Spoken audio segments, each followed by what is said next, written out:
हिमालय के जैसे चुपचाप गलाना स्वीकार किया। आज उनके आदर्शों पर, उनके बताए हुए मार्ग पर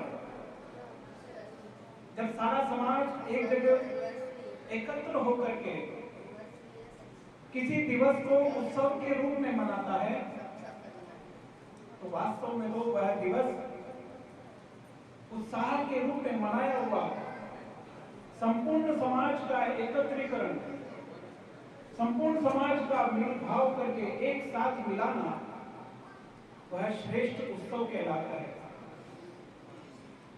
हमारे यहाँ पे व्रत, त्योहार, उत्सव, परंपराएं ऐसे ही नहीं मनाई गई। उसके पीछे का ऐतिहासिक महत्व, पौराणिक महत्व, वैज्ञानिक आधार, उनकी पुनर्स्थापना की, सोए हुए समाज को जगाया, समाज में निराशा का भाव दूर करके सिंह के समान बन करके उठ करके खड़े होने की जिन्होंने चेतना दी, वह दिवस और महत्वपूर्ण हो जाता है। दशम पातशाह श्री गुरु गोविंद सिंह जी का जीवन हम कोटि जन्म ले लेंगे तो भी पूर्ण नहीं होगा उनके बखान करते करते। कैसा धन्य जीवन पाया। एक कल्पना कीजिए कि हम यदि घर में भी किसी एक छोटे से मानसिक तनाव से गुजर रहे हैं, या घर में या पड़ोसी से किसी से तनाव हो गया, झगड़ा हो गया, तो हमारा मन केवल उसी को ठीक करने में लगा होगा, हम दूसरी बात सोच भी नहीं सकते। गुरु गोविंद सिंह जी के जीवन में बाल्यावस्था नहीं, उनके पिताजी और उनके दादाजी से भी पूर्व संघर्षों की जितनी भीषण श्रृंखलाएं इस देश पर, इस देश को तोड़ने के लिए रही थी। उस बालक के जीवन में अपने पूरे जीवन के अंदर कोई दिवस ऐसा नहीं अपने परिवार को दे सकता होगा। ऐसा बेहतर जीवन जीने के पश्चात भी उस वीर महापुरुष ने, उस वीर योद्धा ने अपने जीवन के अंदर इतनी आध्यात्मिक ऊंचाई की, इतने ग्रंथ रच दिए गए कि जब सिरसा नदी आनंदपुर साहिब छोड़ करके जब निकले थे तो सिरसा नदी के अंदर उनके द्वारा रचित ग्रंथ बह करके चले गए। जो हम सौभाग्यशाली हैं कि हमको इतना मिला कि वो 9 मन के करीब था। बाद में आनंद चमकौर साहिब के अंदर दुष्ट आतताइयों ने लूट लिया, फिर भी रुद्रावतार, कृष्णावतार, रामावतार, 24 अवतार, विचित्र नाटक, चरित्रोपाख्यान, जापू साहिब, कितने कितने ग्रंथ उन्होंने रचे होंगे। अब कल्पना कीजिए कि एक दिन भी वो चैन से नहीं बैठे तो उनकी लेखनी से, उनके मन से, उनके विचारों से इस समाज जीवन के अंदर केवल उस काल घड़ी में नहीं, आने वाले युगों तक इस देश के रहने वाले लोग एक एक अक्षर को, एक एक शब्द को पढ़ करके अपने जीवन को वर्तमान परिस्थिति में भी कैसे जीना चाहिए वो सारा उनके पास था। हम तो भाग्यशाली हैं कि अनेक ग्रंथ हमको श्री गुरु गोविंद सिंह जी के नहीं मिले, लेकिन सौभाग्यशाली हैं इतना मिला कि हम कोटि जन्म में भी एक एक अक्षर, एक एक शब्द अपने जीवन का यदि लक्ष्य और संकल्प बना लें तो वास्तव में तो बैसाखी उत्सव, उत्साह, त्योहार, भगवा पताकाएं फहराना, लंगर छकना, संकीर्तन निकालना इतना मात्र नहीं, इस दिवस पर एक संकल्पना लेने का दिवस भी होता है। ऐसा ही एक अवसर आया था। दोनों छोटे साहबजादों को सरहिंद की दीवार में जब चिनवा दिया गया, अंतिम संस्कार के लिए भी जगह नहीं मिली, टोडरमल जी ने वह जगह ली। बात बहुत छोटी है कि उन्होंने अपना सारा सब कुछ धन संपदा गला करके 780 किलो सोना करके और वह जमीन ली। ये इतिहास में यदि उन दोनों की आपस की वार्ता जब सुनेंगे तो ये अपने मुख से एक बहुत छोटी बात है कि 780 किलो सोना, ये हम कह सकते हैं कि 780 किलो सोना बहुत बड़ी बात होती है, लेकिन जब दोनों मिले तो टोडरमल जी जब श्री गुरु गोविंद सिंह जी के समक्ष साष्टांग करते हैं, श्री गुरु जी उनको उठाते हैं, उठो पुत्र। टोडरमल जी कहते हैं कि मुझे एक वर चाहिए, मांगो पुत्र, मैं निर्वंश हो जाऊं, मेरे आगे कोई पुत्र ना हो, कोई संतान ना हो जो आकर के कहे कि हाँ मेरे पिता ने, मेरे दादा ने ये जमीन 3 वीर वीरांगनाओं के लिए दाह संस्कार के लिए, अंतिम संस्कार के लिए दिए थे। सर्वंश दानी से निर्वंश होने का वर मांग करके टोडरमल अमर हो गए। क्या खूब थे वो जो हमें हमारी पहचान बता गए, स्वयं को गला गला करके हिंदुस्तान बना गए। बोले सोनिहाल। एक दिन ऐसे ही गुरुजी अपने चारों साहबजादों के साथ लीलाएं देख रहे थे। छोटे साहबजादे फतेह सिंह जी बहुत छोटे थे, बहुत छोटे। तीनों साहबजादे युद्ध का अभ्यास कर रहे थे, शस्त्रों का अभ्यास कर रहे थे। छोटे साहबजादे ने कहा हमें भी खेलना है, हमें भी युद्ध करना है। अजीत सिंह जी ने कहा कि आप अभी छोटे हैं। वो छोटा सा बालक अंदर गया, एक हाथ ऊंचा अपने सिर पर पाग बांध करके आया, चक्र सजा करके आया, अपने दस्तार पर दुबारा डाल करके आया, 6 गज का लंबा भाला हाथ में कटार लेकर के आया और बोला अब बताओ मैं कहां छोटा हूं। यह है सकारात्मकता। गोविंद सिंह जी ने कहा मेरी लाडली फौज, उस छोटे से बालक को देख करके कहा मेरी लाडली फौज, और यही फौज आगे जाकर के निहंग बनते हैं। निहंग सो कहा है सुख दुख जाके माने ना अंग, वही निहंग है जिसके सुख दुख हमें नहीं सुनाते हैं। नियम इतने मस्त फकीर होते हैं कि चने को बादाम बोलते हैं, हल्दी को केसर कहते हैं, दूध को सागर कहते हैं। जिस दिन भोजन ना मिला तो कहते हैं आज मस्त लंगर हुआ है। कल्पना तो उस छोटे से बालक से निकल करके श्री गुरु गोविंद सिंह जी के मन में आई थी। ऐसे नियमों की फौज खड़ी कर दी जो किसी भी परिस्थिति में पराजय को जय के अंदर बदल देने का शक्ति सामर्थ्य रखते हो।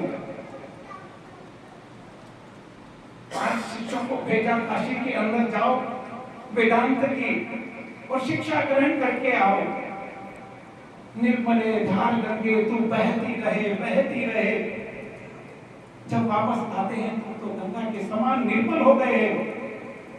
निर्मले तब वहां से चले। कहां तक उन्होंने सोचा था। 24 अवतार में कच्छ, मच्छ, नर नारायण, सूर्य, चंद्र, कृष्ण, राम, अर्जुन, वराह, इतने सारों का चरित्र उन्होंने लिखा।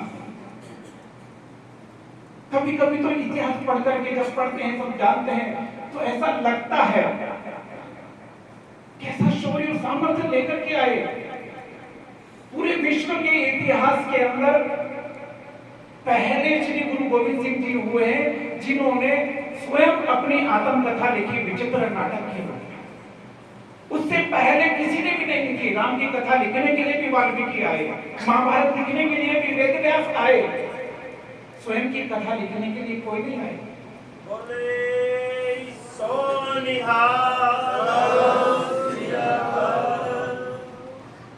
छोटे से तो थे। आनंदपुर साहब में दरबार सजा था। पंडित कृपाराम दत्त के साथ में अनेक विद्वान आए।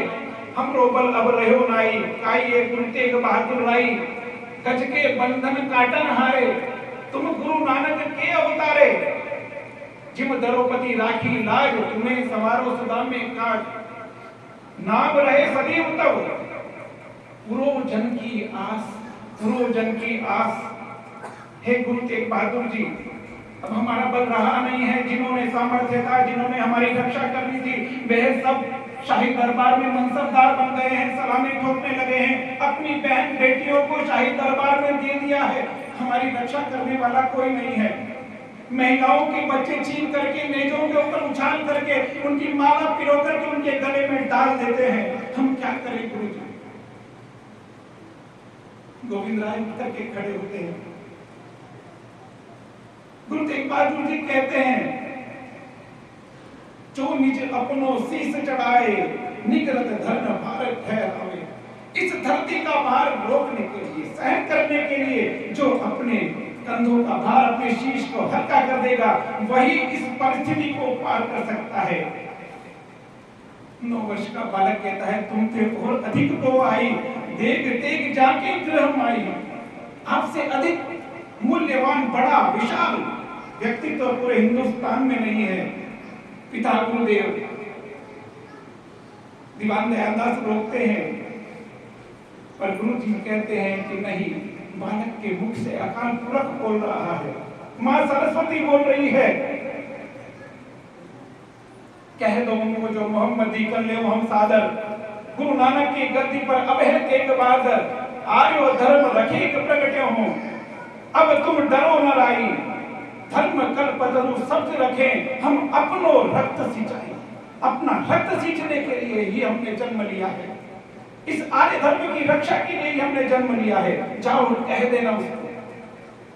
बहुत छोटा सा बालक जिसने दृष्टि दी, स्वयं आगे बढ़ करके बलिदानों की होड़ लगाई। 4 पीढ़ियां बलिदान हो गई। माता गुजरी का बलिदान देखेंगे, अपने पति को जाते हुए देखा, अपने बेटे और अपने पोतों को अपने हाथों से बलिवेदी पर चढ़ाने की एक होड़ लगा दी। इतिहास में दूसरा उदाहरण कोई नहीं है, हो भी नहीं सकता। 22 वर्ष 9 माह 11 दिन अपने पति के साथ में सेवा करना।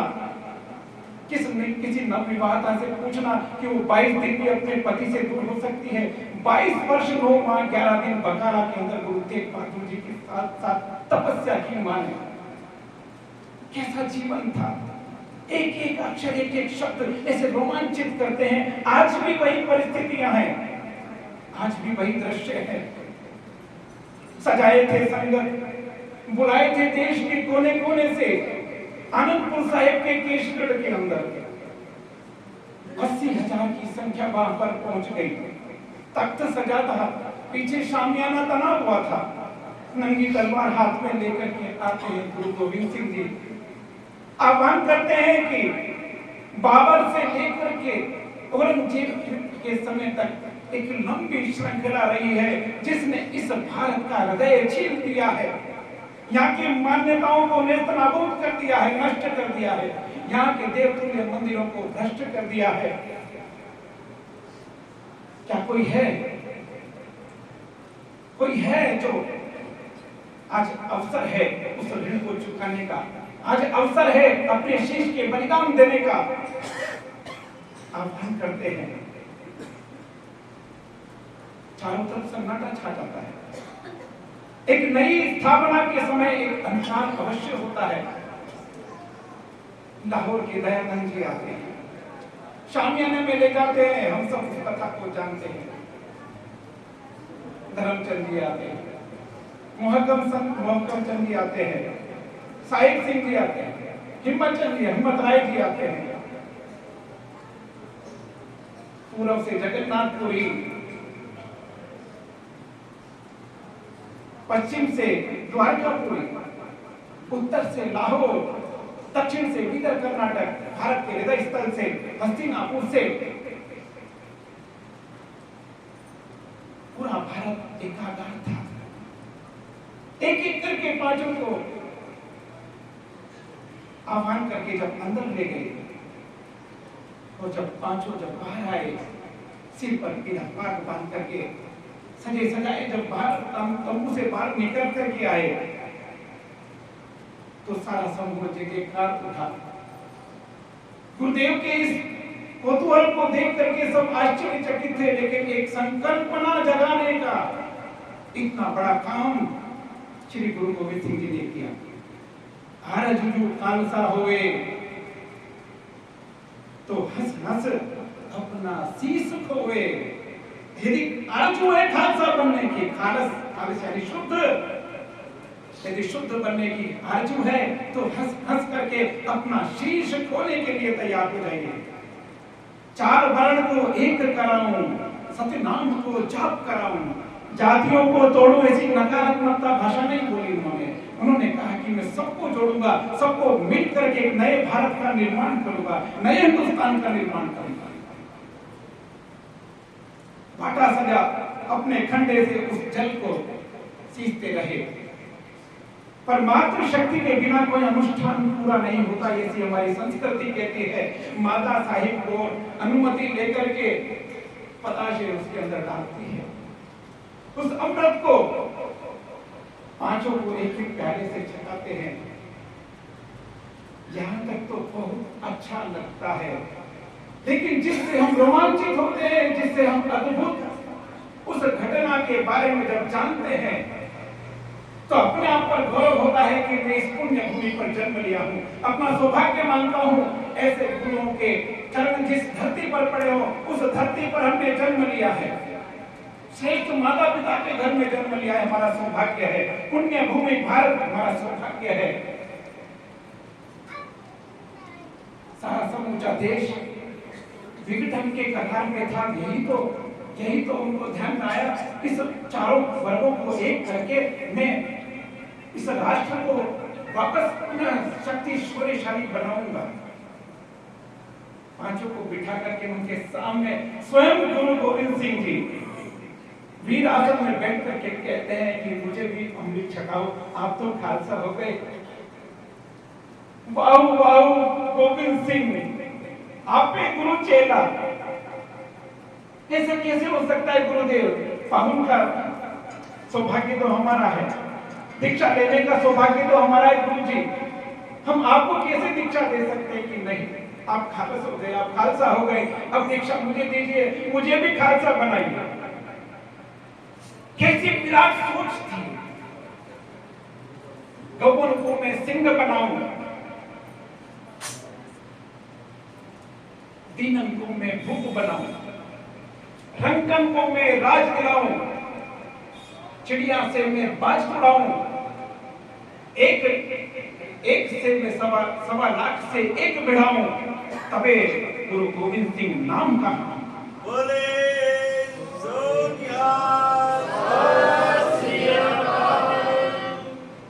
मुट्ठी पर वीरों को लेकर के लाखों को घेरता था।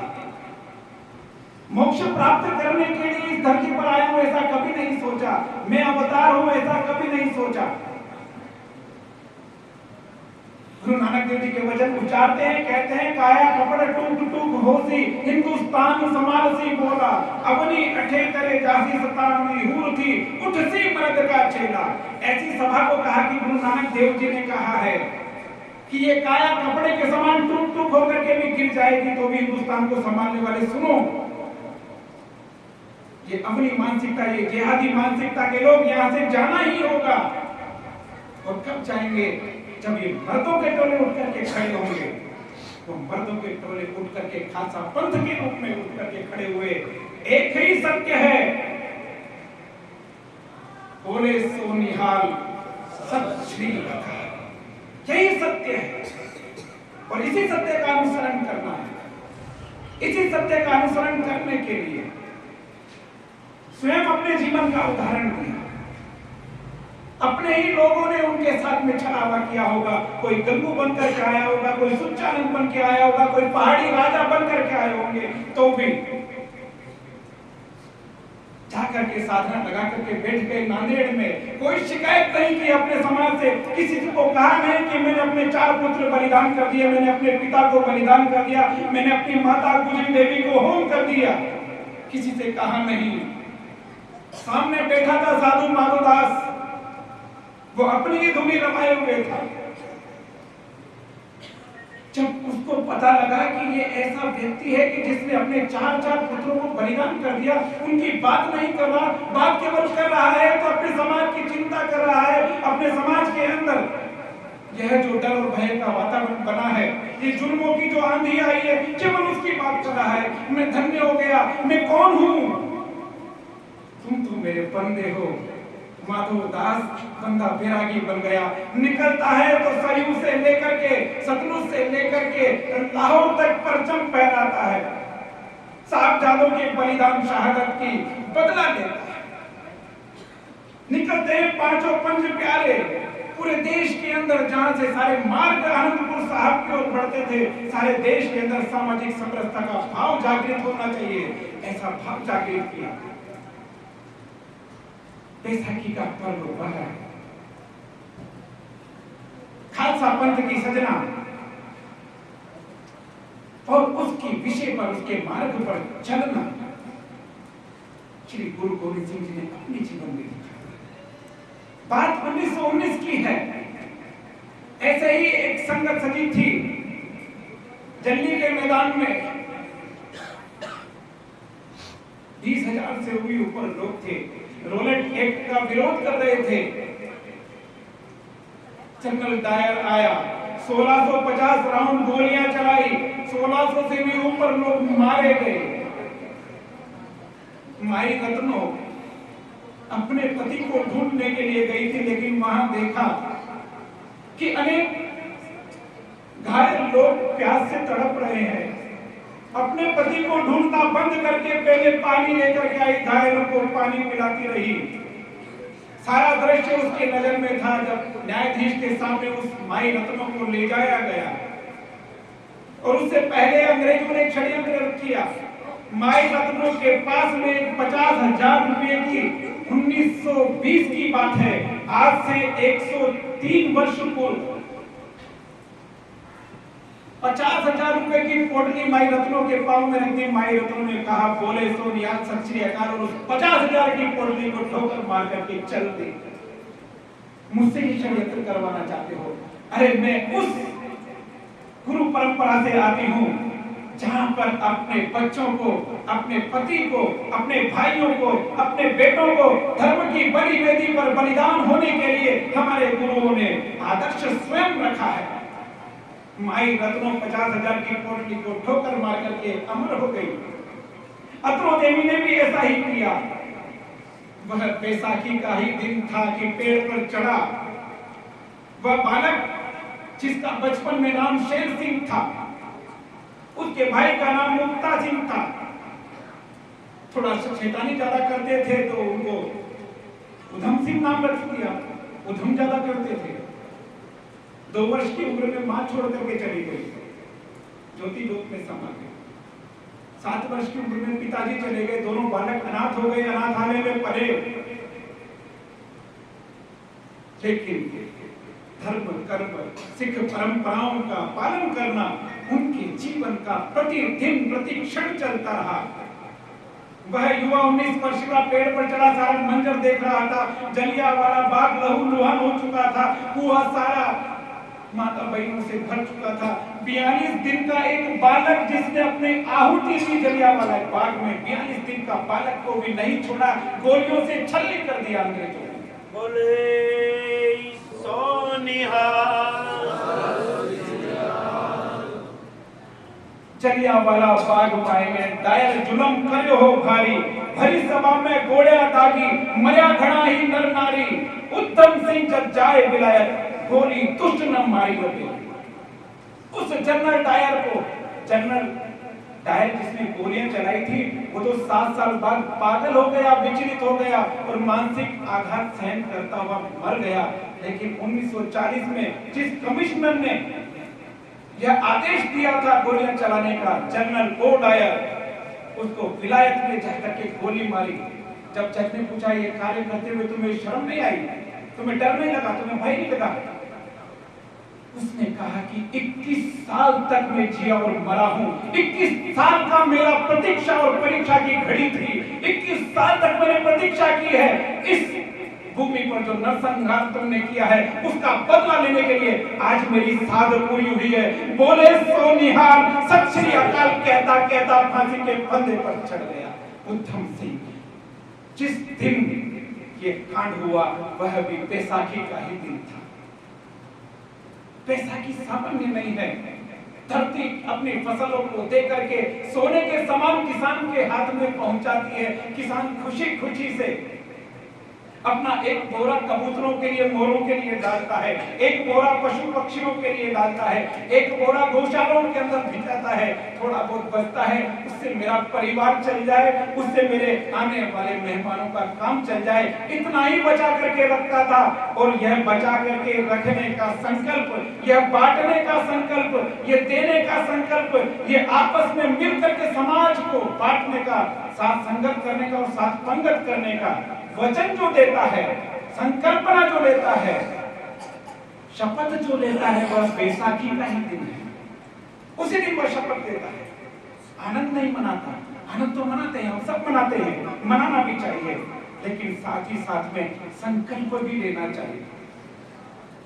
जिन अंग्रेजों ने इतना अत्याचार किया, आज वही हमारा पंजाब, बात कड़वी जरूर लगेगी, लेकिन हमारे ही सिख पंथ पर चलने वाले अनेक लोगों ने अपना मत पंथ धर्म छोड़ करके ईसाइयत की ओर बढ़ रहे हैं। क्या ये हमारे लिए सोचने की बात नहीं है?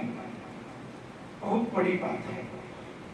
जिस धरती पर इतने बलिदानों की श्रृंखला लगी हो, ऐसा कैसा भटकाव आ गया हमारे समाज के अंदर? जिम्मेदारी हमारी बनती है। आविर्भूतम च सृष्ट्यादो प्रकृते पुरुषार्थ परम एवं ध्यायन्ति यो नित्यम योगी योगिनाम रहा। इस सृष्टि में जिसने आविर्भूत यानी कि जो आए हैं, जो प्रकृति और पुरुषों से भी परे हैं, यानी कि हमारे दशम पातशाह, हमारे सारे गुरु परंपरा, गुरु श्रृंखला, ये प्रकृति और पुरुषों से भी परे हैं। इस सृष्टि के आदि और अनंत से लेकर के यदि देखेंगे ये हैं, लेकिन इनको जो मानने वाली, नित्य स्मरण करने वाली, ऐसे संगतें सजाने वाली, ऐसे कार्यक्रमों को आयोजित करने वाली, ऐसे माता बहनें अपने बच्चों को वीर गाथाएं सुनाने वाली, योगी योगी नाम रहा, ऐसे वीर महापुरुष माताएं और बहनें ऋषियों से भी बढ़कर है। मैं उन सबको प्रणाम करता हूं। मैं धन्यवाद हूं जो मुझे यहाँ आने का आपने सौभाग्य दिया। आपके दर्शन, आप संगत के दर्शन करने का मैं बड़भागी हूँ। इन संगत से ही, इन बड़े लोगों से ही, इन समझदार समाज के लोगों से ही अनुनय विनय है। हमारे हाथ से हमारे बालक बालिकाएं फिसल रही है। कोई नशे में जा रहा है, कोई मोबाइल, फेसबुक, व्हाट्सएप, ट्विटर के अंदर अपना जिंदगी होम कर रहा है। क्या पकड़ करके एक बार उसको वीर गाथा सुनाएंगे? वो जा सकता है। उतनी करुणा से, उतनी आत्मा से कहिए कि अरे उन्होंने तो सहा था, हम तो केवल कह रहे हैं। उन्होंने तो सहा था, हम तो केवल कह रहे हैं। अंग 1377 श्री गुरु ग्रंथ साहिब में लिखा है, कबीर भांग माछूरी सुरा पानी, जो जो प्राणी खाई दिखाई। धर्म नित नेम ताही रसा तली जाई। ऐसा श्री गुरु ग्रंथ साहिब के अंग 1377 में लिखा है। सुरा पानी, व्यसन, किसी कारण से संघर्ष के समय, किसी परिस्थिति में हमारे योद्धाओं ने किया होगा, पर ऐश्वर्यता के लिए, व्यसन के लिए, अपने जीवन को मौज मस्ती में डालने के लिए तो कभी भी नहीं किया। यदि श्री गुरु ग्रंथ साहिब को मानते हैं, उसके जीवन आदर्शों पर चलना चाहते हैं, तो एक पंक्ति अपने बालकों को सुना दीजिए। कैसा नशे के अंदर मेरा पंजाब खा गए। सारा पंजाब नशे के आगोश में है। किसी बालक को अपने धर्म और देश की चेतना नहीं है, आएगी भी कैसे? उसके मन मस्तिष्क पर तो वो सारा लेयर छा गया है। जानबूझ करके षड्यंत्र के रूप में उसके मस्तिष्क के अंदर ये भर दिया गया है। अब आप कितना भी चाह लोगे, उसको लौटा नहीं सकते। लौटाने के लिए वीर पुरुष और स्त्रियां ही हैं। ये योगी योगिना रहा, ये ऋषियों के समान जो संगत बैठी हुई है, ये अपने जीवन में इस वैसाखी को संकल्प ले ले कि मैं अपने जीवन के अंदर कुछ तो करके जाऊंगा। ऐसे ही नहीं आया हूं, ऐसे ही मेरे को एक सिख परिवार में जन्म नहीं दिया है, ऐसे ही वीर माता की कोख से मैंने जन्म नहीं लिया है। मेरे हेतु, मेरे निमित्त दशम पातशाह ने कोई काम छोड़ा है, उस काम को पूरा करके इस धरती से जाऊंगा। देहिनो अस्मिन् यथा देहे कौमारम यौवनम जरा तथा देहांतरे प्राप्ते धीरस्य तत्र न मुह्यति। आयु का कोई बाल हो, कौमार हो, युवावस्था हो, जरावस्था हो, अथवा देह को भी मैं अंतर कर लूंगा, तो भी अपने धर्म को नहीं छोड़ूंगा। धर्म न छोड़े हैं, कभी तुरक ना बने हैं। हम नीच शीश अपनों दे हैं, जैसे बड़ियों ने दिए हैं। ऐसा तो जोरावर सिंह और फतेह सिंह ने कहा, छोटे छोटे बालकों ने कहा, हम नीच शीश अपनों दे जैसे बड़ियों ने दिए। जब बालकों को कहानियां सुनाते हैं, कथा सुनाते हैं, अरे जीवंत है, जीवंत। आज भी परिस्थितियां दूसरा रूप लेकर के आई है। आज कोई तलवार लेकर के आपके सामने नहीं है। आज मोबाइल के रूप में पिशाच आपके सामने है। आज समाज का जो वातावरण बना है वो हमारे सामने है। अपने बच्चों को बचाइए, अपने बच्चों को धर्म के मार्ग पर डालिए, अपनी उंगली पकड़ करके गुरुद्वारे में लाइए, अपनी गोद में बिठा करके, जिस प्रकार माता गुजरी ने धर्म पर बलिदान होने से पहले 3 दिन 3 रात दोनों छोटे साहबजादों को अपने पुरखों की वीर गाथा सुना करके 5 और 7 वर्षों को बालकों को दीवार में चुनना स्वीकार कर लिया, लेकिन तुरक ना बने हैं, धर्म ना तजे हैं। ऐसे कहते कहते वाहेगुरु जी का खालसा, वाहेगुरु जी की फतेह कह करके शहादत दे गए।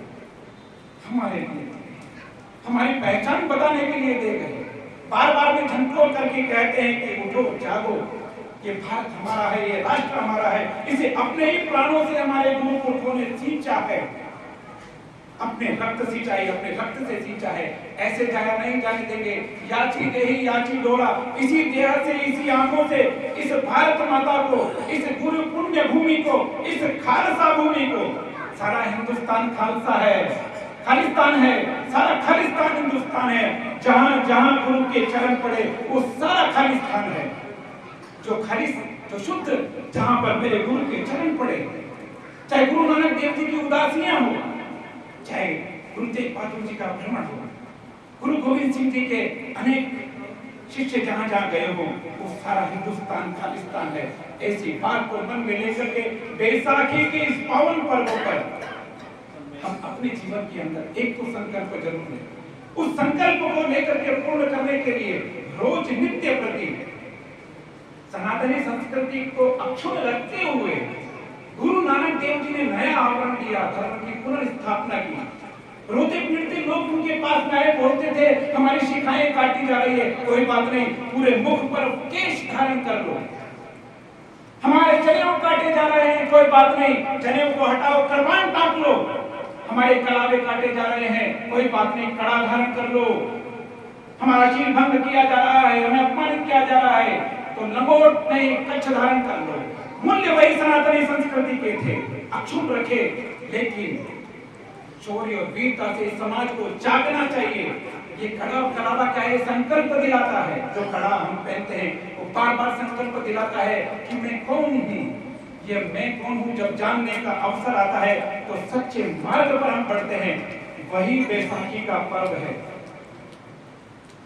हे कठिन यह मार्ग अपना, अनवरत हम बढ़ रहे हैं। इन भयंकर आंधियों से हम निरंतर लड़ रहे हैं। साधना साकार कर ले, बस यही निश्चय करना है।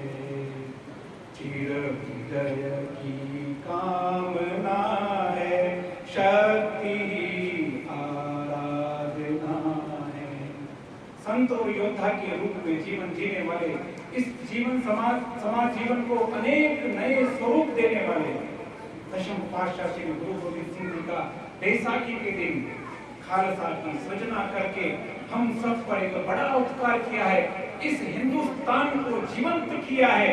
इस लुटे पिटे कटे हिंदुस्तान को वापस मृत्युंजय बना करके खड़ा किया है। हम आज उनके श्री चरणों में अपने संकल्प की आहुति लगा करके कहते हैं कि श्री गुरु गोविंद सिंह जी, आपके बताए हुए मार्ग पर हम वहां तक नहीं पहुंच सके तो कोई बात नहीं, पर एक कदम अपने स्थान से जरूर हिलेंगे। आपके ही वचनों को पालन करते हुए यदि बढ़ते बढ़ते हमने अपने प्राणों की आहुति भी दे दी तो हंस हंस करके अपना बलिदान देंगे। वाहेगुरु जी का खालसा, श्री वाहेगुरु जी की वाहेगुरु जी की फतेह।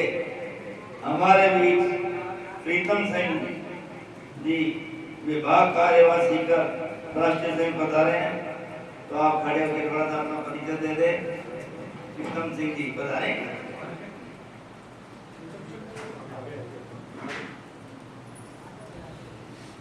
प्रीतम सिंह जी आप आए।